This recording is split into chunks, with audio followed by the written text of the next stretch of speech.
Ugh, I forgot to place a delivery order. You start cooking now. That's what my mother-in-law, Catherine, blurted out on the day we were supposed to have a family dinner with relatives. She had promised to order delivery for the event. Enough food for 10 people. Expecting me to whip up a meal for that many people on the spot is ridiculous. But arguing with Catherine would be a waste of precious time. So I got to work. My name is Mary. I'm 33 and work in a restaurant. My girlfriend owns the restaurant where I work. I'm married to John, a man 2 years my senior, whom I met through work 3 years ago. John is incredibly kind and treats me well, so life is good. The problem is Catherine, who dislikes me. When John and I first moved into our new home, my parents-in-law helped us. To thank them, I cooked dinner. My father-in-law David praised my cooking, saying, "This is really delicious. Mary, you're an excellent cook." I was genuinely pleased and thanked him with a smile. Catherine didn't like that David praised me. She snapped, "Showing off your cooking skills when you're just an amateur. Don't get carried away. What a snobby daughter-in-law." I was shocked. I had never heard such harsh words from Catherine before. From that day on, she took a dislike to me. Thankfully, we didn't interact much with the in-laws after moving because they live far away. But whenever we did visit, Catherine would sarcastically say, "Mary, will you cook for us? You're good at it, right? What delicious dish will you treat us to today?" I didn't want to cook in front of Catherine anymore, so I'd suggest, "Oh, I'll pass on cooking today. Should we buy something instead?" But then she'd explode. "How dare you? Who do you think you are? Just cook." So I had no choice but to cook every time. And it would have been bearable if she just ate without complaining. But she always said, "This is not to my taste," making the experience truly miserable. I dreaded going to the in-laws because of Catherine, who acted like an angel in front of David and John. It's so thorough that it can be said to be perfect. She never said anything sarcastic about me in front of David or my husband, and always when they weren't looking. The other day, I couldn't stand the stress over Catherine, and finally told David and my husband about Catherine's misdeeds. But they were both skeptical, of course. She was so convincing that when I finally told David and John about her behavior, they were skeptical. But John trusted me, so we started avoiding visits to the in-laws. Then one day, Catherine called. She said some relatives were coming over and they were hosting a dinner at the in-laws. It was more of a "you must come" than an invitation, but I decided to consult John first. John said we didn't have to go, but one of the relatives, Henry, had been kind to us, so we decided to go for his sake. When I told Catherine, she said, "Good, we're expecting a lot of people, so I'll order delivery. I'll handle the reservations." I was relieved. If she was ordering delivery, I wouldn't have to cook. "But you'll have to help clean the house," she added. I agreed. On the day of the dinner, John and I arrived at the in-laws in the afternoon to help clean. That's when Catherine dropped the bomb. "Oh dear, I forgot to place the delivery order. What are we going to do?" I frantically called nearby restaurants that could deliver, but because it was last minute and for 10 people, they all turned us down. Time was ticking, and it was soon time to pick up the relatives. Catherine and I decided to buy some pre-made salads and chicken from a nearby supermarket, while John and David went to fetch the relatives. The moment the front door closed behind our husbands, Catherine started boiling water. To my surprise, she said, "Pre-made food is so bland. You can make everything from scratch, can't you?" Her mocking smile filled me with both anger and suspicion. "Did you intentionally forget to place the delivery order, Catherine?" I thought about it, but time was of the essence. I considered walking out, but I couldn't let down Henry and our husbands, who had gone to pick up the relatives. Reluctantly, very reluctantly, I agreed. I quickly planned a menu in my head and dashed to the local supermarket to buy ingredients. I didn't have time to compare prices. I just grabbed what I needed for the recipes that came to mind. If Catherine had intentionally skipped the delivery, she'd surely criticize me for using what was already in the house. so I even repurchased the seasonings I usually use. When I returned to the in-laws' house, laden with bags, Catherine was leisurely sipping coffee in the living room. "My, you've bought a lot. I'm sure you'll make us lots of delicious dishes. What's with that face? I'm letting you use my kitchen, so get cooking." I was infuriated by her tone that I considered dropping everything and leaving. But I swallowed my anger and started cooking, not for Catherine, but for Henry and the other relatives. As I hurriedly prepared the meal, Catherine would occasionally come in to criticize my taste, my presentation, and more. When I asked where certain kitchen tools were, she just laughed and didn't tell me. If I found them myself, she'd say, "You're rummaging through my kitchen like a common thief." I was furious, but time was running out, so I focused on cooking. Finally, the meal was ready. I looked at the clock. The husbands would be back in less than 10 minutes. I felt a sense of relief, but then Catherine came over to inspect the dishes. "I'm so glad you made it in time. I was worried we wouldn't have anything to offer our guests." She laughed, implying that I was slow and inefficient.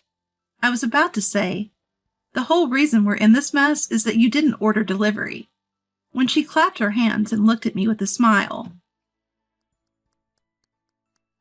"Well, you've served your purpose. You can leave now." I was stunned. Not a single word of thanks? And now this? Catherine let out an exaggerated sigh and shook her head as I stood there speechless. "Do you even know what today is? It's a day for our family to gather and eat. It would be strange for you, a daughter-in-law, to be there. You're an outsider. Were you planning to eat with us? How presumptuous." I had a lot to say, but it all vanished. I couldn't waste another second on this woman. "Understood. I won't come back again." As I prepared to leave, Catherine watched me with a malicious grin. I texted my still absent husband and left the in-laws' house without looking back, heading home. I asked my husband to convey my thanks to Henry and told him I would never visit the in-laws again. My husband, now aware of the situation, was furious but agreed for Henry's sake. 3 hours later, Catherine called. I ignored it, but she kept calling, so I blocked her number. Then my husband called. First, he confirmed that he'd thanked Henry, which was a relief. He then told me what happened after I left. Catherine explained my absence to the arriving relatives as a sudden illness. She then served the dishes I'd prepared, claiming them as her own. My husband, who knew the truth, was furious, and David also realized that the food was unlike Catherine's usual fare. He tries desperately to pursue Catherine in front of his relatives. Henry took one bite and immediately said, "This tastes like Wilson's restaurant. You're saying you made this?" Catherine stumbled over her words as Henry grilled her on the ingredients and the dish names. Finally, she admitted, "Actually, I forgot to place the delivery order, so I had it delivered from that restaurant." But then another relative chimed in, "That restaurant doesn't do delivery." Cornered, Catherine finally snapped, "Fine, I apologize for serving food from such a cheap restaurant." Henry and the others were stunned. "That's a high-end restaurant we only go to on special occasions," Henry retorted. And then the relative said, "Wilson's restaurant is a high-end place we go to for special occasions. And didn't you know Mary is training there to take over from her grandfather?" Catherine had mocked me as an amateur cook, but I'd been working as a chef at a high-end restaurant. I may not yet be on par with my grandfather, a master chef with 15 years of experience, but I certainly know more about cooking than Catherine. I had clearly told her where I worked and that it was my grandfather's restaurant. Her mistake likely came from confusing it with similarly named local restaurants. My grandpa's restaurant had been a local favorite for years. There are few other places around here that have also adopted the chef in their names, trying to ride on its coattails. You'll find places like Wallace's restaurant and Watson's restaurant, so maybe that's why Catherine got confused. In today's world, you can find all sorts of information online, but my grandpa despises media attention and turns down all TV interviews. The restaurant doesn't even have a website. Reservations are only taken over the phone. so it must have been hard for Catherine to find it. She heard from relatives that they dined there a few times and muttered, "I thought Mary was just a waitress at some small restaurant." Catherine was ready to laugh it off, but then Henry shifted the focus to me. "Is Mary okay? I heard she's not feeling well. She shouldn't be cooking for all these people if she's sick." "Exactly, Catherine. Did you force a sick Mary to cook? Why isn't she resting in her room? Did you really just make her cook and then send her home?" As the questions piled on, Catherine seemed to break into a cold sweat. That's when my husband showed everyone the message I'd sent before coming home, revealing Catherine's harassment. The relatives were outraged. Despite their long journey, they left, and Catherine kept angrily calling me. While my husband was explaining all this, Catherine was yelling obscenities at me. I couldn't help but laugh at her barely audible shouts of, "Come and apologize." "I promised never to return, so let's just cut ties," I said. A few hours later, my exhausted husband came home. He'd also decided it was impossible to continue relations with Catherine and had cut ties. "Even though I said we're cutting ties, she might still show up. Make sure the doors are locked," he warned. I double-checked the locks on the doors and windows before going to bed. But the next day, Catherine showed up at the restaurant where I work. Even though we hadn't opened yet, she barged in furious. My grandpa, thinking it was a robbery, was met with Catherine yelling, "Your granddaughter is a terrible person. She has no manners." Amidst her nonsense, I tried to intervene, but my grandpa calmly looked down at her. Annoyed, Catherine slammed down a menu. "From now on, I'll educate her as a daughter-in-law should be. As compensation, let me eat here for free. Forever." "What are you talking about? This is nonsense. Bring me some water. I'm going to kick her out," my grandpa said. Stunned by her absurdity, my grandpa shrugged and turned to the staff. Catherine snapped at them. "What are you doing? The customer is always right." "If you claim to be a god, act like one. I'll handle this troublesome person. Mary, go receive the vegetables. They might be waiting," my grandpa instructed me. Just as I was about to head to the back door, Henry appeared. "Good morning. It was noisy, and no one was around, so I let myself in," Henry said. Catherine was startled by Henry's sudden appearance and finally quieted down. Henry is actually a farmer and a longtime business partner who delivers produce directly to our restaurant. He also often brings us extra produce that doesn't meet commercial standards. I wanted to be hospitable to Catherine because she's a good relative and an important business partner. Catherine, now alert, started yelling more nonsense about how terrible my grandpa is, but Henry wasn't having it.